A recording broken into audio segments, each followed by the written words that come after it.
There comes a moment in every life when the light fades, when laughter turns to silence, and the world you once knew shatters into pieces at your feet. You hold the fragments in trembling hands and whisper, "God, where are you in this?" Yet somewhere, in the quiet ache between your sobs, heaven leans close. You may not see him, but he is there, not standing above the wreckage, but kneeling beside you, gathering every fragment you thought was lost. We've all known the sting of being broken, by loss, by betrayal, by dreams that died too soon. The world tells us to hide our pain, to smile, to move on. But God does not ask for your perfection. He invites your honesty. He meets you, not in your strength, but in your weakness. For it is written, "The Lord is close to the brokenhearted, and saves those who are crushed in spirit." Psalm 34:18. That verse is not a cliché. It's a promise whispered into the ruins of every heart that has ever ached. Sometimes, God allows the breaking not to destroy us, but to reshape us. Like a potter with clay, his hands press gently but firmly, forming beauty through pressure. We feel the cracks, the stretching, the pain, and yet, in his eyes, these are not signs of failure, but of formation. What we call ruin, he calls rebuilding. What we call an ending, he calls the beginning of something new. Perhaps your life doesn't look the way you hoped. Perhaps the silence has gone on too long, and the prayers feel unanswered. But what if this silence is not God's absence? It's his presence in disguise. What if your breaking is the very place where his love is doing its deepest work? For often it's only in the fracture that his light can enter. There is a strange, sacred beauty in brokenness. Just as gold fills the cracks in shattered pottery, making it more precious than before, so God fills the fractures of our hearts with his grace. He doesn't erase the scars. He redeems them. The wounds that once brought us shame become windows through which his compassion shine. The story of our pain becomes the story of his mercy. You are not broken beyond repair. You are broken open for transformation. The same hands that formed the stars are tenderly holding your pieces, shaping them into something even more radiant than before. So, if all you can do today is breathe, if all you can do is weep, God is near in every tear. He has not abandoned you in the storm. He is the stillness within it. And one day, when you look back, you'll see that your brokenness was never the end. It was the meeting place, where love found you, where grace rebuilt you, and where pain became purpose. Because in the heart of God, nothing shattered stays useless, and nothing beloved is ever lost. Part 1. Pain has a purpose. Pain. It arrives uninvited, sometimes as a whisper, sometimes as a storm. It doesn't knock gently. It breaks the door and settles into the quiet corners of your life, changing everything it touches. You don't choose it, and you can't bargain with it. All you can do is feel it. The ache that lingers in your chest, the silence that fills the room after the laughter is gone, the heavy question that never leaves your lips, "Why, Lord?" We often think of pain as punishment, as something cruel and undeserved. But what if pain is not a curse, but a calling? What if it is the tender hand of God shaping your soul into something stronger, deeper, truer? What if pain is not the end, but the instrument that opens you to grace? Joseph once knew that kind of pain. He was betrayed by his brothers, stripped of his home, abandoned in the shadows of a prison. Everything he dreamed seemed buried under the weight of injustice. Yet, while he was waiting in the darkness, heaven was writing redemption. When the day finally came for him to stand before his brothers, the very ones who had sold him, his heart was no longer bitter, but full of mercy. He said, "You meant evil against me, but God meant it for good." Genesis 50:20. Pain did not destroy him. It became the womb of purpose. God works the same way in us. The very moments that threaten to undo us are often the ones that rebuild us from within. He never wastes what hurts us. Every tear, every disappointment, every long night of unanswered prayers, he gathers them all, weaving them into something we can't yet see. When we feel like everything is falling apart, he's quietly piecing us back together in ways we'll only understand later. There are things joy cannot teach, Only pain can, because pain strips away illusions. It humbles the heart, silences pride, and reminds us that we are not in control. Pain exposes our need for grace. And in that exposure, we find the God who is never far. He is not the God who watches from a distance. He is the one who sits in the ashes with you. When you are in the fire, you may think you are alone, but like the 3 men in Babylon's furnace, if you look closely, you'll see a 4th figure, the Son of God walking beside you. Daniel 3:25. The flames that were meant to consume you are now the very light that reveals his presence. Pain doesn't erase his love. It uncovers it. Perhaps your life has been touched by heartbreak. The kind that leaves you breathless. The kind that steals your sleep. You may feel forgotten, unseen, undone. But God has not walked away. When you can't trace his hand, trust his heart. When you can't hear his voice, rest in his silence. For silence doesn't mean absence. Sometimes, it's the sacred space where his deepest work takes place. There is purpose in the pain. It refines your faith. Like fire refines gold. It breaks the shell of your self-reliance, so that your heart can finally depend on grace. It teaches you to see beauty, not in the absence of scars, but in the story they tell. Pain humbles, yes, but it also heals. It pulls back the curtain of self and reveals the divine strength that was there all along. We often ask God to take the pain away, but sometimes he chooses to walk us through it instead, because there are some paths that only pain can reveal, paths that lead not to despair but to depth. Like a potter shaping clay, God's hands press and mold through pressure. The clay may resist, it may crack, but in the potter's eyes that's not ruin, that's formation. You are not being broken apart, you are being reshaped by love. If you've ever felt buried by grief or disappointment, remember the seed. It too is buried, pressed into dark soil, unseen and forgotten. But beneath that darkness, something holy is happening. The seed is not dying, it's transforming. What feels like burial is often just planting. God does his best work underground, in the unseen places, in the waiting. So, if you're walking through a season of pain, don't rush to escape it. Sit with it. Let it soften you instead of harden you. Let it open you to the tenderness of God's heart. Let it teach you to pray, not just for relief, but for revelation. Because in every ache, there is something divine being whispered, a reminder that suffering and love often share the same space. And when the night is long, when prayers echo back as silence, when tears feel endless, know that God keeps count of every one. He collects our tears in his bottle. Psalm 56:8. Not one drop is wasted. What feels unbearable now is not meaningless. It's being woven into something eternal. You may not see it yet, but he is shaping beauty from your ashes. There will come a day when you'll look back and see that your pain was never pointless. You'll see how every heartbreak made you more compassionate, how every waiting season deepened your faith, how every loss carved out space in your heart for God's love to dwell. You'll see that your pain was not the enemy, it was the doorway.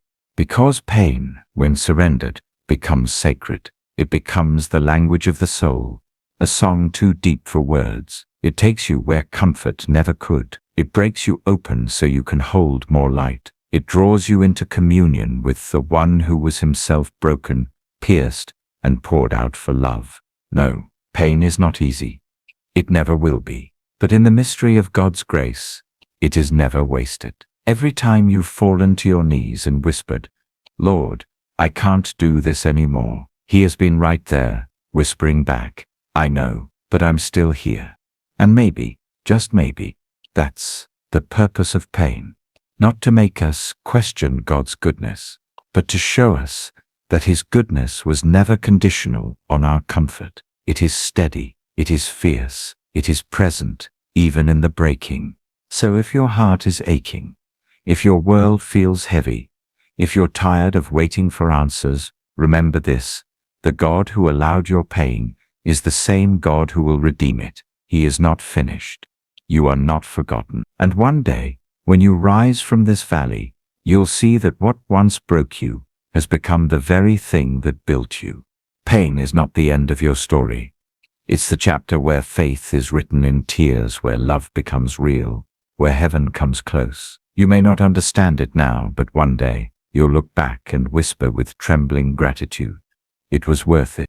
Part 2. The sacred beauty of brokenness. There is a beauty that cannot be born in ease. A sacred kind of beauty that only emerges through brokenness. It does not glitter like perfection. It glows like grace. We spend much of our lives trying to hide our cracks, to bury our pain, to present to the world an image that looks unshaken. But the truth is, the most radiant light often comes through the places where we have been shattered. In God's hands, the fragments of our soul become art, not despite the breaks, but because of them. In the world's eyes, brokenness is weakness, but in the eyes of God, it is the beginning of something holy. When everything in your life falls apart, you stand at the edge of yourself, and that's where He meets you. The place where you say, "I can't," is the exact place He whispers, "But I can." The breaking is never meant to destroy you. It is meant to reveal what cannot be broken, His presence within you. There is an ancient Japanese art called kintsugi, the mending of broken pottery with veins of gold. The craftsman doesn't disguise the cracks. He fills them with something precious. What was once damaged becomes more beautiful and valuable than before. That's how God restores the human soul. He doesn't hide our scars. He fills them with His glory, and through the golden lines of grace, our story becomes one of redemption.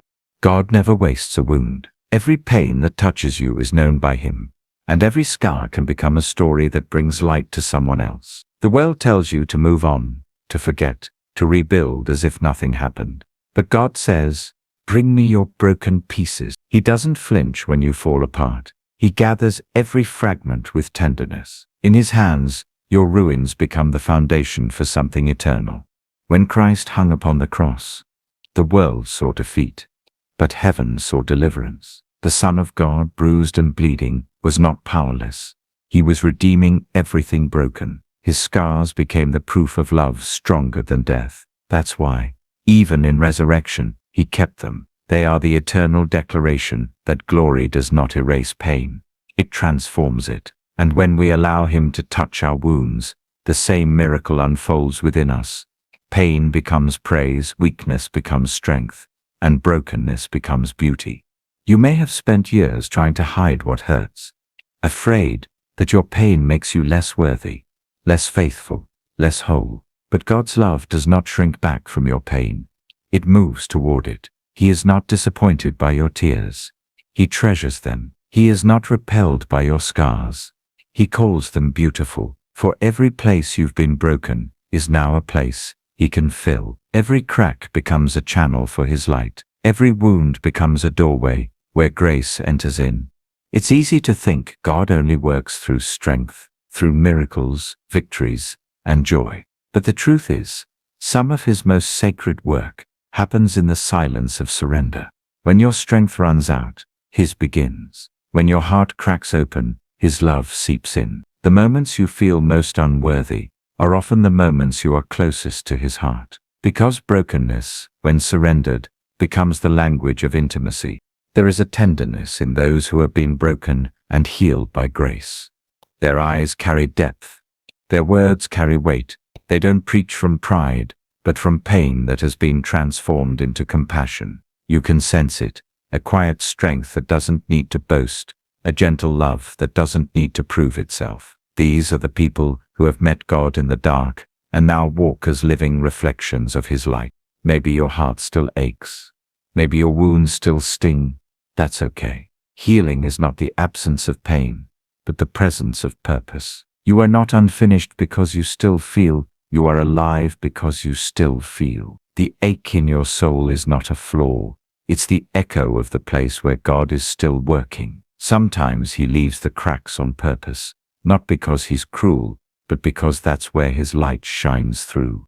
When you finally stop fighting the pain and start trusting God with it, something miraculous happens. You begin to see beauty where you once saw only ruin. The tears that once felt bitter become holy water washing your soul clean. The wounds that once brought shame become sacred reminders of where grace met you. You start to realize that brokenness was never your undoing, it was your becoming.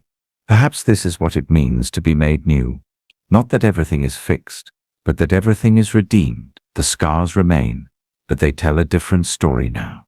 Not one of failure, but of faithfulness. The same pain that once silenced you becomes your song. The same valley that once crushed you becomes the place where your roots grow deep. The same darkness that once blinded you becomes the backdrop against which his light shines brightest. And one day, you'll look back and see that the breaking was the blessing, that the moments you thought God was farthest away were the moments he was closest, not standing above you, but kneeling beside you, shaping you with holy hands. You'll see that he didn't take away your pain because he was too loving to give you less than transformation. You'll find yourself standing stronger, softer, and freer, not because life is easier, but because grace has changed how you see it. You'll walk with a gentleness that can only come from someone who has been held through the storm. You'll speak with compassion that only comes from a heart that has been healed. You'll love with a courage that only comes from one who has learned that even in breaking, love never fails. That is the sacred beauty of brokenness. Not the perfection that hides the cracks, but the grace that shines through them. Is not about pretending to be whole. It's about discovering that God's presence has been holding you together all along. You are not beautiful despite your scars. You are beautiful because of them. For every wound has become a window for his glory, and every fracture a frame for his love. So, if you find yourself broken today, don't despair. You are not being discarded. You are being designed. You are not forgotten. You are being formed. The potter has not finished his work, and one day, when the gold of grace has filled every crack, you will see what he has seen all along, that your brokenness was never your end. It was the beginning of something sacred, something beautiful, something eternal. Part 3. When pain becomes the potter's hands. There comes a season in every soul's journey when pain stops being just something we endure and begins to shape us. We often pray for God to remove our suffering, but there are times when he chooses instead to use it, not as punishment, but as purpose. Like a potter with clay, he presses, molds, and reshapes. And though it may feel crushing, it is never cruel, for in the hands of the divine potter, even pain has intention. Imagine the potter's wheel, spinning endlessly, the clay trembling under the potter's fingers. At first, it's just a formless lump, heavy and unyielding. But the potter knows what he is making, long before the clay does. He adds pressure where it's needed, smooths what is rough, reshapes what has gone astray. The wheel turns, the hands press, and little by little, beauty begins to emerge. So it is with us. The seasons we wish would end, the moments that break us, they are often the very ones where God's hands are most at work. Sometimes we cry out, God, why are you allowing this? And he gently answers, because I'm forming something in you that can't be shaped any other way. It's not that he delights in our tears. No loving potter takes pleasure in crushing the clay. But he knows that without the pressure, without the fire, the vessel will never be strong enough to hold what he plans to pour into it. The breaking, the spinning, the refining, these are not random moments of chaos. They are the rhythm of creation. When we look at our pain through the eyes of fear, it feels meaningless. But when we look through the eyes of faith, we see the fingerprints of God. Every tear becomes water that softens the clay. Every trial becomes pressure that gives it shape. Every delay becomes the pause before the masterpiece appears. Pain, in his hands, becomes process. And in that process, we are not destroyed, we are defined. The potter's wheel never stops suddenly. It slows down gradually, just as healing does. Sometimes, while we spin in confusion, we forget that it's his hands that keep us from flying apart. The pressure that frightens us is the very thing that holds us together. And while we may not understand his technique, we can trust his touch. He has never mishandled a single piece of clay, not once.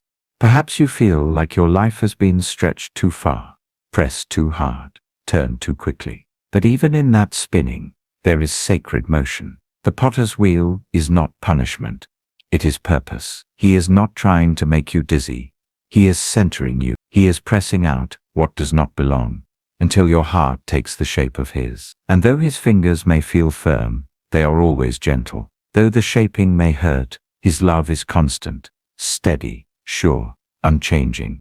When the potter is satisfied with the shape, the clay must still go into the fire. It seems cruel. After all that work, why must it burn? But only the fire can make it strong. The kiln does not destroy. It seals. It takes what was soft and makes it steadfast. Likewise, the trials that feel unbearable are the ones that forge our faith. In the furnace of pain, our trust becomes real. Our prayers stop being polished words and become groans that heaven understands. And when we emerge, we do not crumble anymore. We shine. The fire reveals what pressure alone cannot. It shows what is genuine, what endures. Gold must be refined to reveal its worth.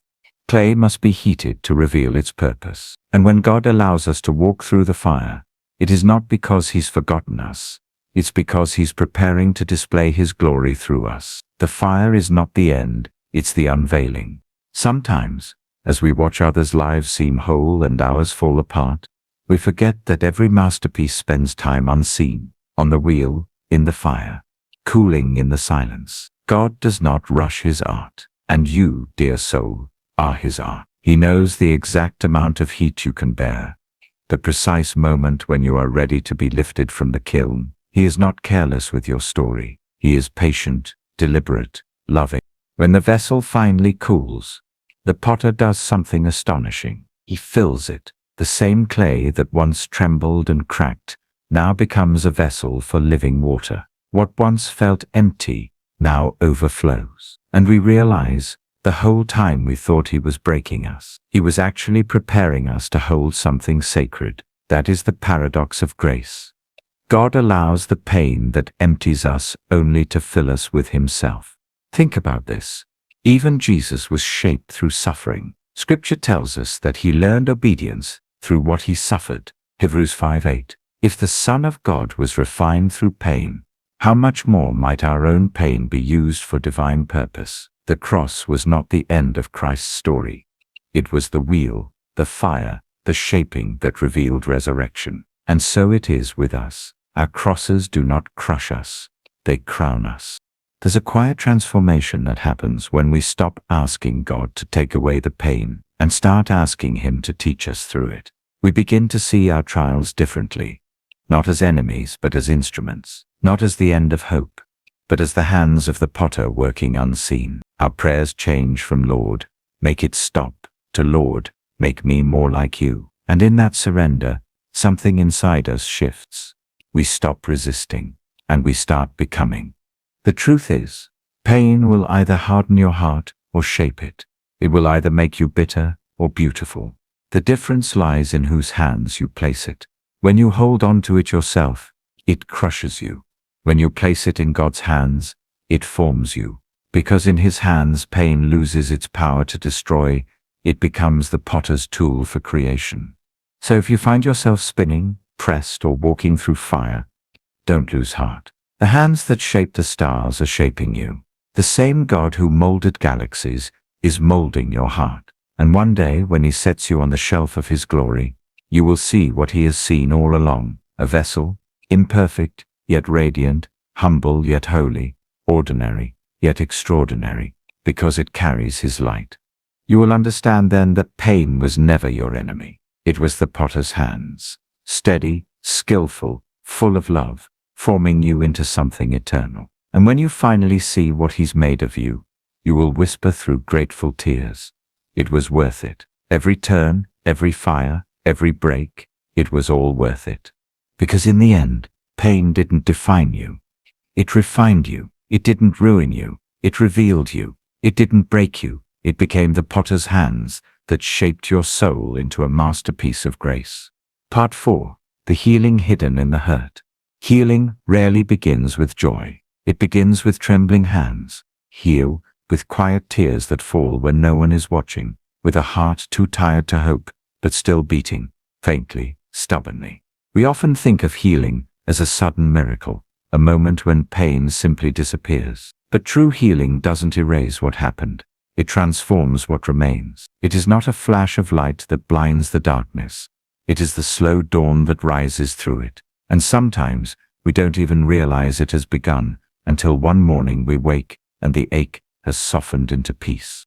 The truth is, God's healing is almost never hurried. He moves gently, patiently, because the soul he mends is sacred. We want to skip to the end, to the part where everything makes sense again. But God walks us through the middle, where the tears still come and the heart still trembles, because that's where faith is born. Healing is not a single event.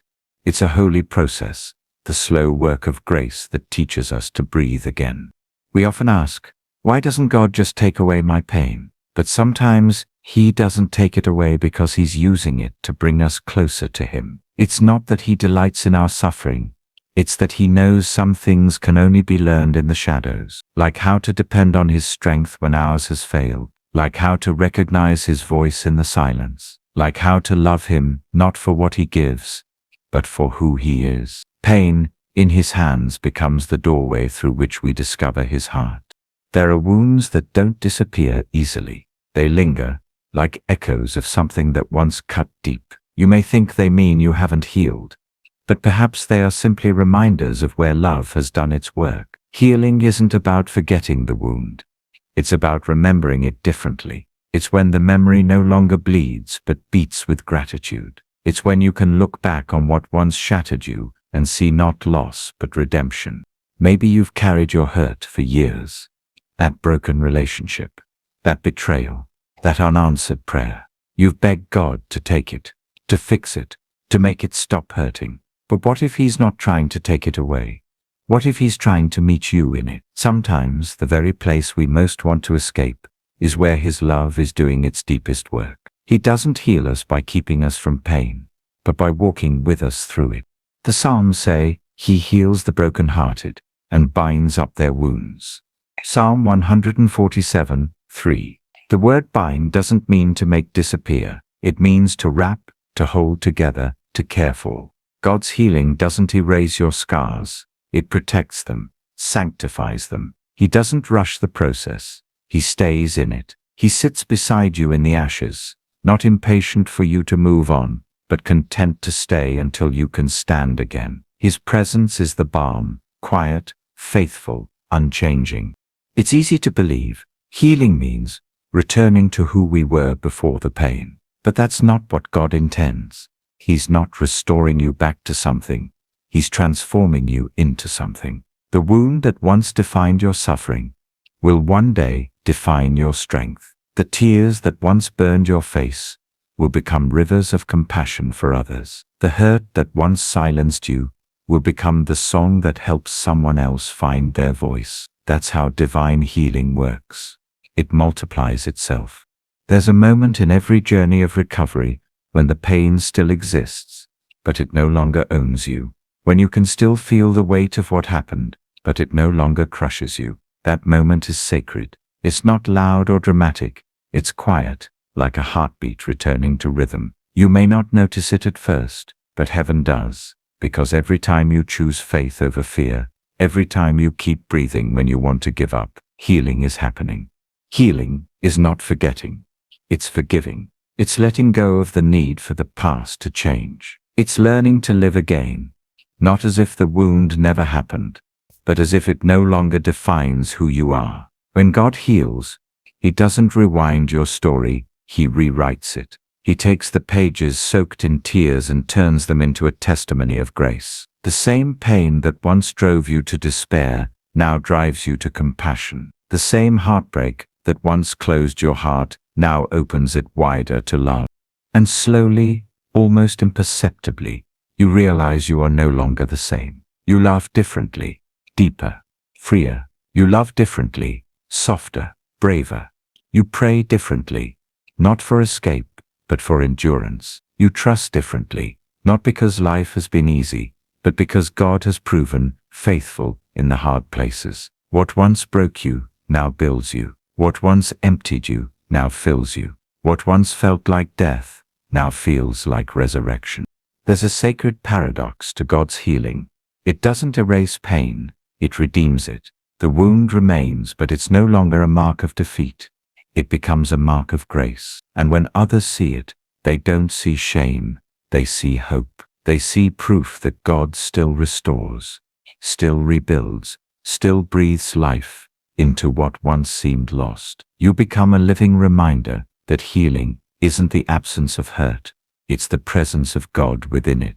Sometimes we want to move on quickly, to declare ourselves healed before the process is done. But God's timing is never rushed. Healing is like the growth of roots, unseen, silent, but strong. You don't have to force it, you just have to stay where His love can reach you. Let His words wash over you like rain. Let His presence fill the cracks. Let His Spirit breathe where pain once lived. And little by little, you'll feel something shift, not outside you, but within you.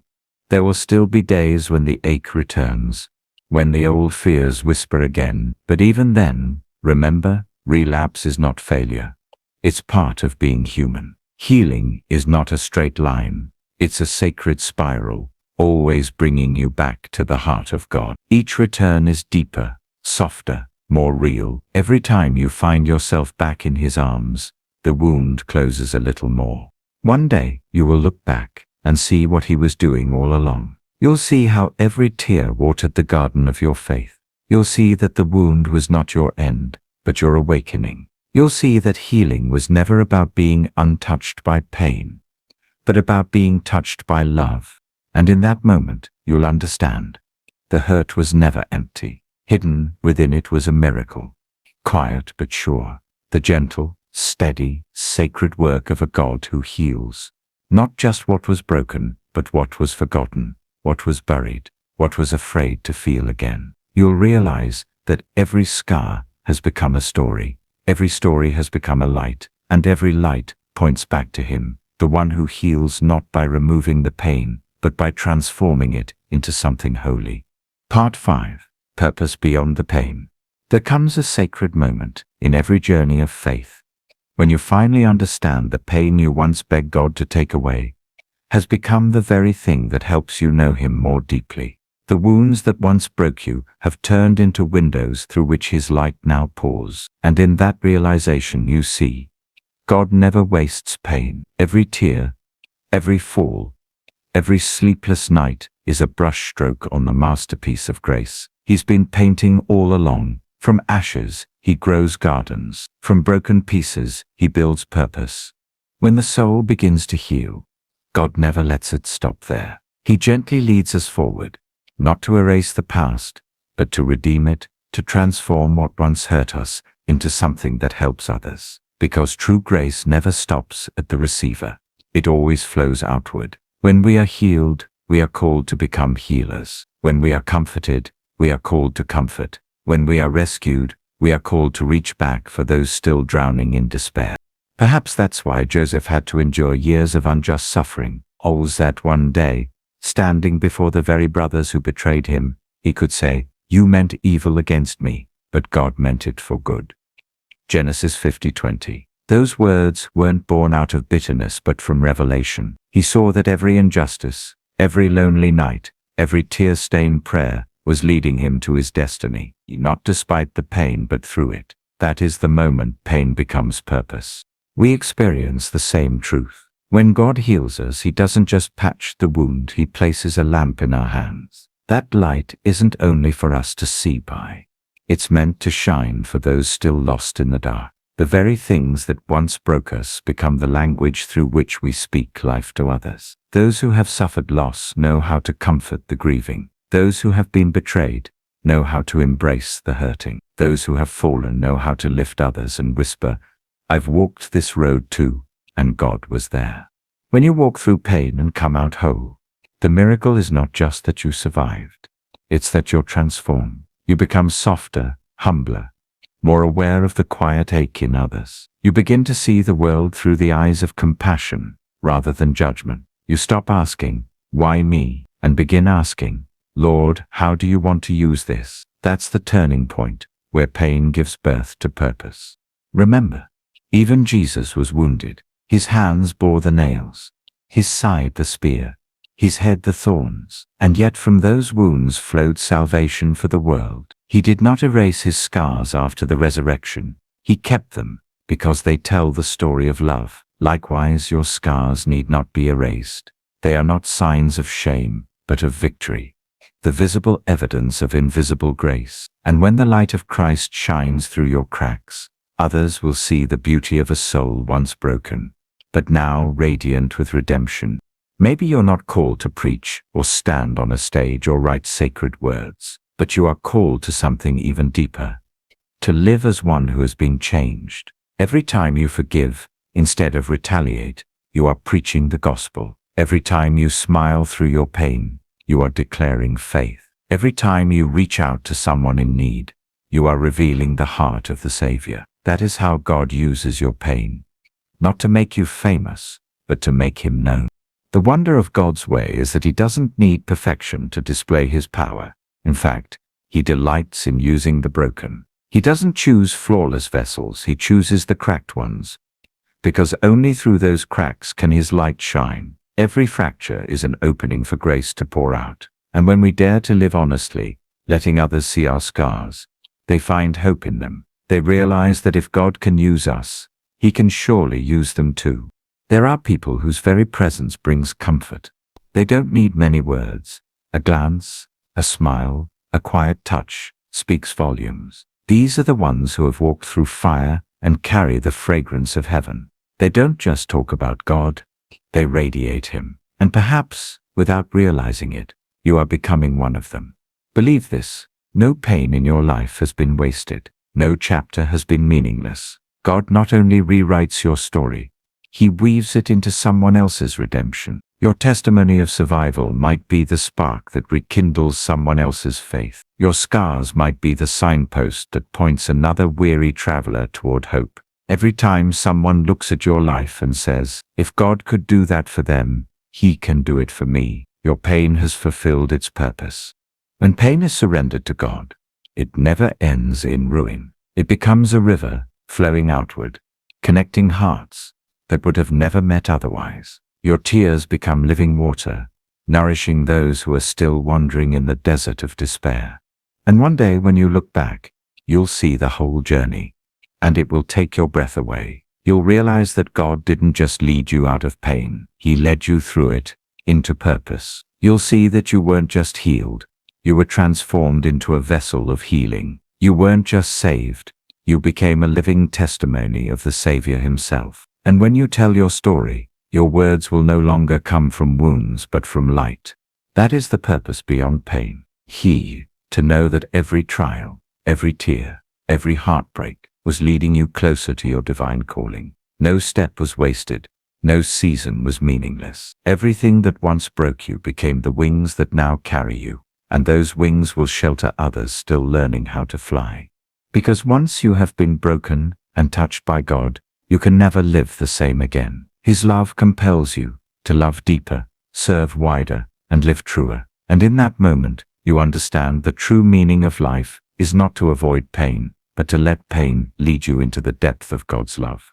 Your pain brought you here. His grace kept you here. And now his love will send you forth. Part 6. The glory of a healed soul. And so the journey comes to its close, not with a cry of sorrow, but with a whisper of peace. Looking back, every wound, every tear, every sleepless night now feels sacred. You realize that God was never absent, not even for a moment. He was there, in your trembling breaths, in your silent cries, in every time you fell and thought you would never rise again. And gently, patiently, he lifted you, piece by piece, day by day. Pain no longer looks like tragedy. It has become a hymn of grace. The scars remain, but they no longer bleed. They shine like pearls refined through fire. The soul once broken is now deeper, softer, and more compassionate. You no longer search for explanations for what you've lost, because you have found meaning. You no longer ask why, because you finally understand for what purpose. Perhaps God never intended for us to be perfect, only to be real. Real in our pain, real in our tears, real in our faith. For it is in weakness that his strength is made perfect. It is in brokenness that His love reshapes us into the image of grace. And now, as the long journey draws to its gentle close, you see that the greatest gift pain has left behind is not the scar, but the heart it created. A heart that knows how to trust, how to love, and how to give thanks. A healed soul no longer feels the need to prove anything. It walks lightly, carrying in its eyes a peace that cannot be shaken. It knows that what matters most is not how smooth the road was, but who it found along the way. And it has found God not only in the victories, but in the fragile moments when strength ran out, and faith was all that remained. In the end, we learn that every loss can become a seed of grace. Every wound, when placed in God's hands, can bloom into something beautiful. Every tear that once fell in sorrow was never wasted. It watered the soil of faith, of gratitude, of new life. Now you are no longer defined by pain, but by peace. No longer living in fear, but in hope. No longer carrying the weight of why, but the quiet gratitude of thank you. And in that stillness where your heart finally rests, you understand this is not an ending, but a beginning. A new life born from the ashes of sorrow, a soul reborn through grace. For in the hands of God, nothing is ever truly broken, only being reshaped to shine brighter, love deeper, and reflect His holiness more beautifully than before. And as that light flows outward from you into the world, others will see what true glory looks like, not in the absence of pain, but in the beauty of being healed.